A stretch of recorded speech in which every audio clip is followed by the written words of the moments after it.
আসসালামু আলাইকুম। সবাই কেমন আছেন? আশা করি সবাই ভালো আছেন। আজ আপনাদের জন্য নিয়ে এসেছি নতুন গল্পের নতুন পর্ব। আশা করি গল্পটি আপনাদের ভালো লাগবে। তাহলে চলুন শুরু করা যাক। নতুন জয়েন করেছি চাকরিতে। মা-বাবা গ্রামের বাড়িতে থাকে। আমাকে একাই বাসা নিয়ে থাকতে হয়। তাই রান্নাবান্না করার জন্য একটা কাজের মেয়ে রেখেছি। কিন্তু কখনোই তার চেহারা দেখিনি। প্রথম সব ঠিক ছিল। তবে আমার গার্লফ্রেন্ড প্রায় বলে কাজের মেয়েটাকে তাড়িয়ে দাও। কাজকর্ম ভালো দেখে আমি তাড়াইনি। কিন্তু এখন মনে হচ্ছে প্রথম থেকে না রাখাই উচিত ছিল। এখন তাড়াতে চাইলেও মেটা যায় না, যেন আমার মাথায় জাকিয়ে বসেছে। একদিন এমন একটা ঘটনা ঘটল যার জন্য আমি রীতিমতো অবাক। এরপর যা হলো। আমার নাম মোহাম্মদ শোয়েব সিদ্দিকী। ফ্যামিলিতে মা বাবা আর আমি। বাবা মা গ্রামের বাড়িতে থাকে। বাবা একজন কলেজ টিচার, এখন রিটায়ার করেছে। আমি পড়াশোনা কমপ্লিট করে বড় একটা কোম্পানিতে চাকরি পেয়েছি। চাকরির সূত্রে আমাকে ঢাকা থাকতে হয়। তবে আমি কলেজ ইউনিভার্সিটি ঢাকায় কমপ্লিট করেছি। সেই সুবাদে একটা গার্লফ্রেন্ডও জুটিয়েছি। দেখতে বেশ একদম আমার মনের মতো। চোখ দুটো টানা টানা, গোলাপের পাপড়ির মতো ঠোঁট, তীখালো নাক, ঘন কালো লম্বা কেশ, কোমর ছাড়িয়ে গেছে। যাকে বলতে এক কথায় বোঝায় সো বিউটিফুল। আজকাল এমন মেয়ের বয়ফ্রেন্ড হওয়া সত্যি সৌভাগ্যের। মেয়েটা আমাকে খুব ভালোবাসে, আমার খুব খেয়াল রাখে। এই দেখুন, শুধু ওর রূপের প্রশংসাই করে যাচ্ছে। ওর নামটা এখনও বলা হয়নি। ওর নাম নুসরাত জাহান ইরা। আমি ওকে ভালোবেসে ইরু বলে ডাকি, কারণ ওকে যে বড্ড ভালোবাসি আমি। সেই কলেজ শুরুতে বন্ধুত্ব, তারপর বছর না যেতেই একে অপরের প্রেমে পড়া। এতটা লম্বা জার্নি ও আমার সঙ্গ দিয়েছে। চাকরিতে জয়েন করার পর থেকেই ইরু আমাকে খুব প্যারা দিচ্ছে। বারবার বলছে বিয়ে করতে। আমি বলেছি এত তাড়াতাড়ি না, আরও পরে।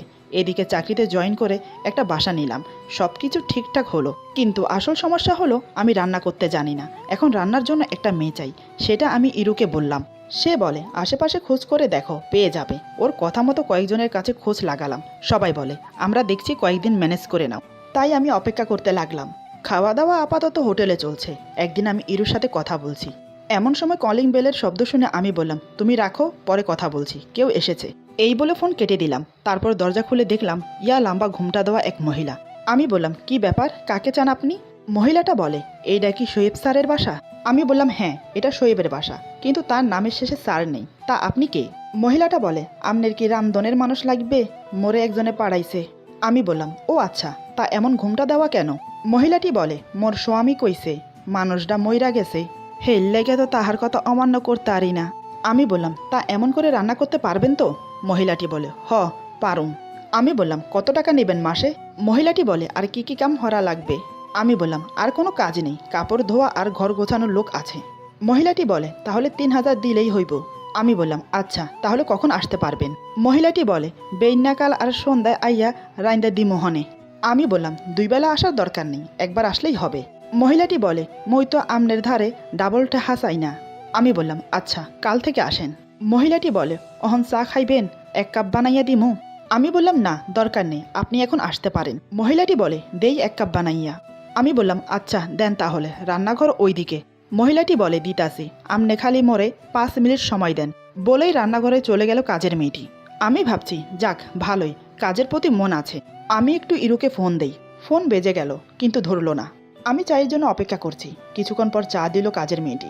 আমি চা মুখে দিয়ে দেখলাম চিনি কম। আমি বললাম কি ব্যাপার, চিনি এত কম দিছেন কেন? মহিলাটি বলে চিনি স্বাস্থ্যের লাগে ভালা না, কাল লাল চিনি আইনা রাখেন। আমি তো অবাক হয়ে তাকিয়ে চা পান করে নিলাম। তারপর কাপ ধুয়ে রেখে মহিলাটি চলে গেল। মহিলাটি চলে যাওয়ার পরপরই ইরু আবার ফোন করলো। আমি বললাম হ্যাঁ বলো। ইরু বলে কে এসেছিল? আমি বললাম কাজের বুয়া, বলেছিলাম না রান্নার লোক লাগবে, এসেছিল, কনফার্ম করে নিয়েছি। ইরু বলে নাম কি, কোথায় থাকে, কত টাকায় ঠিক করেছ? আমি বললাম 3,000, কিন্তু নাম ঠিকানা তো জানা হয়নি। ইরু বলে তা জানবা কেন, বলেছিলাম তাড়াতাড়ি বিয়ে করো, তা উনি করবে না। কোন রাজের কাজ করবা কে জানে, এখন যদি মেয়ে চুরি করে পালায় তখন কি করবে? আচ্ছা বয়স কত মেয়েটার? আমি বললাম জানি না, আনুমানিক 25 কি 26। ইরু বলে বিবাহিতা? আমি বললাম স্বামী মারা গেছে। এই কথা শুনে ইরু রাগের সাথে বলে এই মেয়ে বাদ, অন্য কাউকে ঠিক করো। আমি বললাম না গো, এই মেয়ে অনেক স্বাস্থ্য সচেতন। ইরু বলে কাজের বুয়ারা সব সময় তেল দিয়ে সব তরকারি ডুবিয়ে রাখে, এরা আবার স্বাস্থ্য সচেতন হয় কিভাবে? আমি বললাম আজ আমাকে বলেছে। এই কথা বলার সাথে সাথে ইরা বলে আমার শুনে কাজে নেই, রাখছি, বাই। আর শোনো, বিয়ের ডেট ফাইনাল করে তারপর ফোন করবা। এরকম অল্প বয়সী মেয়েদের বিশ্বাস নেই। আমি বললাম এই শোনো, হ্যালো হ্যালো, ধেত, লাইনটা কেটে দিল। মেয়েটা খুব রাগ করেছে, বড্ড ভালোবাসে তো, তাই হারানোর ভয় থাকে। আমি কি সেই রকম ছেলে নাকি একটা বিবাহিত মেয়ের জন্য নিজের ভালোবাসাকে ছেড়ে দেব? সেই দিন অনেকবার ফোন দেওয়ার পরেও ফোন রিসিভ করলো না। আমিও হতাশ হয়ে রাতে ঘুমিয়ে পড়লাম। পরের দিন খুব সকালে বোয়া হাজির। কলিং বেলের আওয়াজ শুনে ঘুম ঘুম চোখে দরজা খুলে বললাম, ও আপনি? এত সকালে নাস্তা বানানো লাগবে না। মহিলাটি বলে, আমনে যান ঘুমান, মুই নাস্তা বানাইয়া ডাক দি মোহনে, আর কাল থেকে মোরে অজ্ঞা চাবি দিয়ে দিয়েন। মুই দরজা খুলে ঢুক মোহনে, আমনেরা আর উড়া লাগবো না। আমি ওর কথা শুনে ঘুমোতে চলে গেলাম। এদিকে ঘরদোর গুছিয়ে সকালের নাস্তা ও দুপুরের রান্না সেরে ফেললো মহিলাটি। তারপর আমাকে ডাকলো। আমি উঠে ফ্রেশ হয়ে টেবিলে গিয়ে দেখলাম নাস্তা সাজানো। আমি দেখে অবাক, দেখে মনে হয় না কোনো কাজের মেয়ের কাজ এগুলো।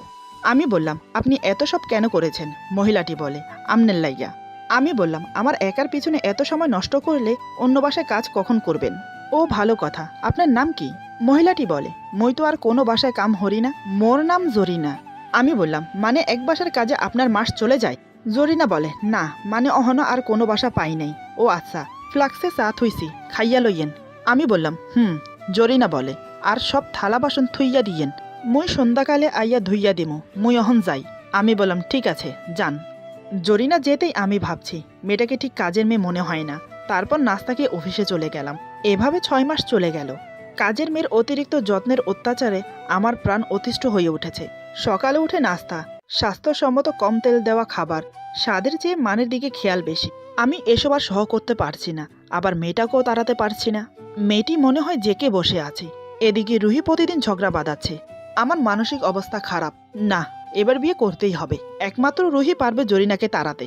এমনই একদিন আমার এক বন্ধু ও তার বউ বেড়াতে এসেছে। আমাকে আগে থেকে ফোন করে বলেছে আসবে বলে, তাই আমি জরিনাকে রান্না করতে বলেছি। সে তখন রান্নাঘরে ছিল। একটা জরুরি ফোন আসতেই কথা বলছিল, আর ঠিক তখনই আমার বন্ধুর বউ রান্নাঘরে ঢুকলো। জরিনার কথা শুনে সে অবাক। বন্ধুর বউ বলে, এই মেয়ে, কে তুমি? মতলব কি তোমার? জরিনা বড় করে ঘুমটা টানা অবস্থায় বলে, ম্যাডাম, মুই জরিনা, এ বাসায় কাম হরি। তারপর তাদের মাঝে কি কথা হলো আর আমি জানি না। দুপুরের খাবার খেয়ে বিকেলের দিকে ওরা বিদায় নিল। সন্ধ্যায় চিনি ছাড়া চা আর টোস্ট বিস্কুট দিয়ে বলে, স্যার খাইয়ালন। আমি বললাম, না আমি এসব খাবো না, আপনি দয়া করে কাল থেকে আর আসবেন না। জরিনা বলে, কি কন স্যার, মই তো আমই। আমি বললাম, আপনি এত বেহাইয়া কেন? আমাকে একটু শান্তি দেন। এই বলে বাসা থেকে বেরিয়ে গেলাম। বাহিরে গিয়ে ইরুকে ফোন করি। ইরু ফোন ধরে বলে, কি হয়েছে বলো।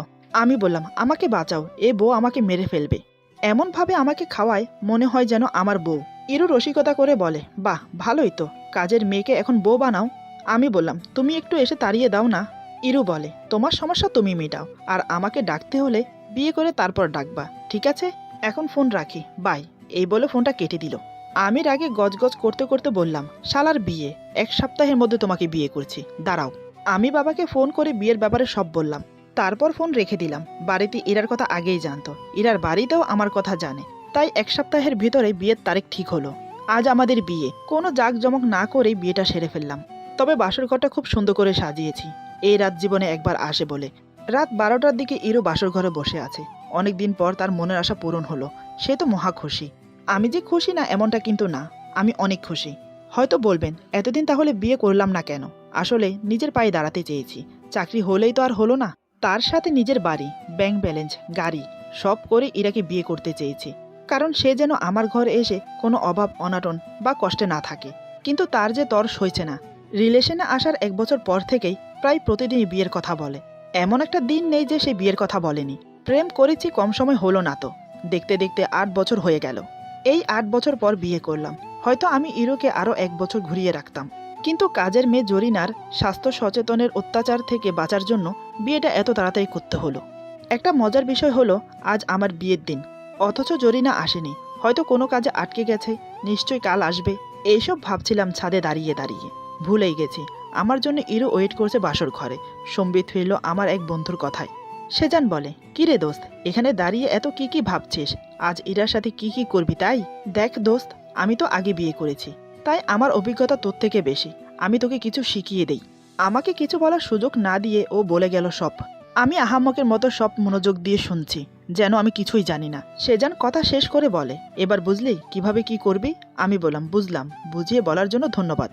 এই বলে দাঁড়িয়ে রইলাম। সেজান বলে, আরে তুই এখনো দাঁড়িয়ে আছিস? বুঝেছিস যখন, তাহলে যা বাসর ঘরে। এমনিতেও ইরাকে 7-8 বছর অপেক্ষা করিয়েছিস।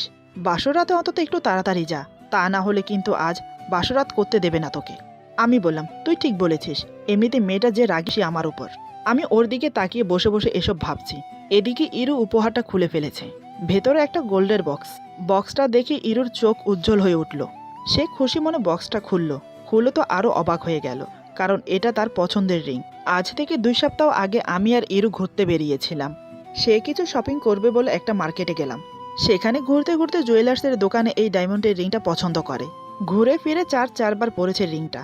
যতবার পরেছে ততবার বলেছে, দেখো রিংটা আমার হাতে মানিয়েছে না। সত্যি খুব মানিয়েছিল ওর হাতে, কিন্তু সাহস করে বলতে পারছে না আমাকে এটা কিনে দিতে, কারণ রিংটার মূল্য ছিল 1 লক্ষ টাকার মতো।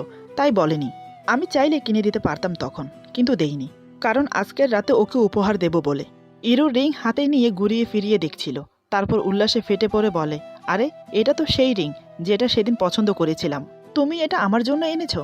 আমি বললাম, হ্যাঁ তোমার জন্য। আমি সেই দিনে বুঝতে পেরেছি রিংটা তোমার পছন্দ হয়েছে, তাই কিনে এনে রেখে দিয়েছিলাম আজ তোমাকে দেব বলে। ইরু রিংটা আমার দিকে বাড়িয়ে দিয়ে বলে, পরিয়ে দাও। আমি ওর হাত থেকে রিংটা নিয়ে ওকে পরিয়ে দিলাম। তারপর ইরু হাতের দিকে তাকিয়ে থেকে বলে, অনেক দাম নিয়েছে তাই না? আমি বললাম, ডায়মন্ড বলে কথা, দাম তো হবেই। ইরু বলে, কত হয়েছে গো? আমি বললাম, তা জেনে তুমি কি করবে? ইরু বলে, আহা এমন করছো কেন, বলো না কত নিয়েছে। আমি বললাম, পুরো 1 লক্ষ। এই কথা শুনে ইরু চমকে উঠে বলে, কি 1 লক্ষ? এত টাকা তুমি কোথায় পেলে? আমি রসিকতা করে বললাম, কোথায় পাবো, চুরি করেছি। আমি তো কিপটে তাই না, তাই নিজের পকেট থেকে দিতে চাইলাম না, বাধ্য হয়ে চুরি করে এনেছি। ইরু বলে, দেখো একদম মজা করবে না, আমি জানি তুমি কিনেছো এটা, তুমি আমাকে এত ভালোবাসো। আমি বললাম, আমি তো কিপটে, ভালোবাসবো কি করে? ইরু আমার গলা জড়িয়ে বলে, এই রাগ করছো কেন? আমি তো এমনি বলেছি। আমি বললাম, হয়েছে হয়েছে, এখন আর মাখন লাগাতে হবে না। একটু আগে যখন উপহার নেই বলেছি তখন তো যা ইচ্ছে নয় তাই বললে। ইরু বলে, সরি গো, রাগ করো না। দেখো ঘড়ির দিকে তাকিয়ে দেখো, সেই কখন থেকে আমরা একে অপরের সাথে ঝগড়া করে যাচ্ছি। এবার না হয় সবকিছুর ইতি টানি। ইরুর কথা ধরে আমি ঘড়ির দিকে তাকিয়ে দেখি, সত্যি রাত 2:30 বাজে। 12:30 বাজে রুমে এসেছি, তখন থেকেই দুজনের মাঝে খুঁটিনাটি শুরু হয়েছে। না, যত বলবো তত বাড়বে কথা। আমি ওকে ছাড়িয়ে আমার সামনে বসালাম। তারপর ওর চোখে চোখ রেখে বললাম, উপহার পছন্দ হয়েছে? ইরু আমার হাত দুটো শক্ত করে ধরে বলে, খুব পছন্দ হয়েছে। আমি বললাম, তুমি খুশি তো? ইরু বলে, হ্যাঁ আমি খুশি, তোমাকে পেয়ে আমি যেন স্বর্গ পেয়েছি। কত দিনের স্বপ্ন আমার, তোমার বউ হব। আজ আমার স্বপ্ন পূরণ হয়েছে। আমি বললাম, স্বপ্ন কি তোমার একার ছিল? আমিও তো তোমাকে নিয়ে কত স্বপ্ন দেখেছি। ইরু বলে, ইস, আমাকে নিয়ে কত স্বপ্ন দেখেছে, কি মিথ্যা কথা। এতই যখন আমাকে নিয়ে স্বপ্ন দেখেছো, তাহলে বিয়ে করতে চাইছিলে না কেন? আমি বললাম, আহা রাগ করছো কেন? আমি তো সব কিছু ঠিক করে তোমাকে বিয়ে করতে চেয়েছি, যাতে এখানে এসে তোমার কোনো কষ্ট না হয়। ইরু বলে, কিসের কষ্ট বলো তো? তোমার কি কোনো কিছুর অভাব আছে যে আমি আসলে কষ্ট পেতে হবে? আসলে বিয়ে না করাটা হচ্ছে তোমার একটা বাহানা, বুঝেছো? আমি সব বুঝি। আমি বললাম, ক্ষমা করো লক্ষ্মীটি, এত সুন্দর বাসর ঘরে বসে তোমার সাথে তর্ক করতে পারবো না। এই রাত জীবনে একবার আসে, আর সেই রাত শুধু একে অপরকে ভালোবাসবো। তাই এখন চুপ করো কমে। বেশ অনেকটা সময় ধরে আমরা একে অপরকে ভালোবাসলাম। একসময় দুজনে ক্লান্ত হয়ে পড়ি, তারপর একে অপরকে বুকে নিয়ে শুয়ে থাকি। ইরু আমার বুকে মাথা রেখে শুয়ে আছে, আমি ওর মাথায় হাত বুলিয়ে দিচ্ছি। তারপর বাকিটা রাত আমরা গল্প করে একে অপরকে ভালোবেসে কাটিয়ে দিলাম। ভোরের দিকে আমি ঘুমিয়ে পড়লাম, কিন্তু ইরু আর ঘুমোতে পারলো না। সে ফ্রেশ হয়ে বসে রইল, কারণ তার নতুন বিয়ে হয়েছে। এই বাড়িতে আজ ওর প্রথম দিন। বাড়ি ভর্তি মেহমান, মা বাবা সবাই আছে। কখন হঠাৎ কে ডাকে বা নতুন বউকে কেউ দেখতে আসতে পারে। তাই সে আর ঘুমায়নি বেচারি, সারা রাত জেগেছিল আমার সাথে। জেগেছিল বলতে আমি জাগিয়ে রেখেছি, কারণ বাসর রাত বলে কথা, এই রাত তো আর বারবার আসে না, তাই আর কি। আপনারা তো বুঝতেই পারছেন। আমি উঠলাম খুব বেলা করে, তখন প্রায় দুপুর 12টা। দেখি ইরু বসে আছে আমার পাশে, মাথার চুলগুলো পিঠের উপর মেলে রেখেছে। অন্যরকম একটা সৌন্দর্য ফুটে উঠেছে ওর মুখে। কাল দেখলাম একরকম, আজ দেখছি অন্যরকম। বিয়ের পর কি মানুষ দিন দিন পরিবর্তন হয়? মনে হয় তাই, নাকি আমার চোখের ভুল? আমি ইরুর কোমর জড়িয়ে ধরি। ইরু বলে, এই কি করছো, ওঠো বলছি, দুপুর 12টা বাজে। আমি বললাম, এমন করছো কেন, একটু আসো না, জড়িয়ে ধরি। ইরু বলে, ইস শখ কত, সারা রাত বুকে রেখেও কি স্বাদ মেটেনি? আমি বললাম, স্বাদ মেটার কথা বলছো? লক্ষ্মীটি, সারা জীবন বুকে রেখে আদর করলেও ফুরাবে না, বুঝেছো? এখন আসো না প্লিজ। ইরু বলে, এমন করো না জান, রাতে যা বলবে তাই শুনবো, কিন্তু এখন এমন করো না। বাড়ি ভর্তি মেহমান সবাই আছে, প্লিজ বোঝার চেষ্টা করো। আমি মনে কষ্ট নিয়ে বললাম, ঠিক আছে, রাতে কিন্তু ছাড়বো না, বলে রাখছি। এরপর ফ্রেশ হয়ে নিলাম। এভাবে বেশ কয়েকদিন কেটে গেল। আমি মনে মনে একটা কথা ভেবে আশ্চর্য হলাম, আমার বিয়ের দিন থেকে এই পর্যন্ত জরিনা আর আসেনি। কি মজার বিষয় তাই না? আমার তো বেশ আনন্দ হতে লাগলো। বিয়ে করলাম আর কাজের মেয়ের হাত থেকে ছুটি পেলাম, কিন্তু ভাগ্যে মনে হয় আরও কিছু ছিল। একদিন আমি ইরুকে বললাম, কি ব্যাপার ইরু, জরিনা যে আর আসছে না? আমার কথা শুনে ইরু তেলে বেগুনে জ্বলে ওঠে। জরিনা কথা বলতে সে সহ করতে পারল না। হঠাৎ সে যা করল, আমি দেখে হতভ্রমের মতো দাঁড়িয়েছিলাম সেখানে। কি বলবো বুঝে উঠতে পারছি না। এরপর যা হলো, আজকের গল্প এখানে সমাপ্ত। গল্পের বাকি অংশ পেয়ে যাবেন আগামী পর্বে। আশা করি গল্পটি আপনাদের ভালো লাগবে। যদি ভালো লাগে তাহলে লাইক, কমেন্ট এবং সাবস্ক্রাইব করে আমাদের পাশে থাকুন। সবাই ভালো থাকুন। আল্লাহ হাফেজ।